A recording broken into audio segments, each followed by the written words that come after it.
Welcome to Not Milk Never Milk. Subscribe if you're lactose intolerant. You start by measuring a small amount of clay, about 1/4 to 1/2 pea-sized for short hair, because less lets you build texture without greasiness.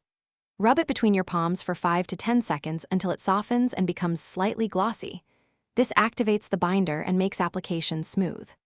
Then, reach to the back of your head first and work forward, applying at the roots and pulling through to the tips so the product distributes evenly and layers cleanly. Once done with initial coverage, you sculpt. Pinch and rake with your fingers to create separation and texture, because finger movement gives irregular, natural-looking shape. For spikes, twist small strands between thumb and forefinger. For a cleaner look, smooth with a comb while keeping volume at the roots. Make sure to add product in tiny increments rather than one large scoop.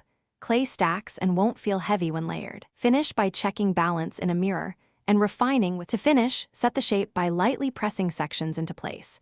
If you need extra hold in humid conditions, mist with a light hairspray while avoiding saturation. If things go wrong and hair looks weighed down or greasy, stop adding product, wash with a clarifying shampoo, towel dry, and repeat the method using less clay.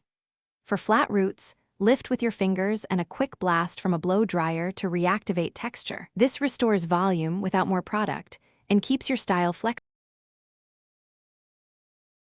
Thanks for watching. If this was helpful, leave a like and consider subscribing. See you next time.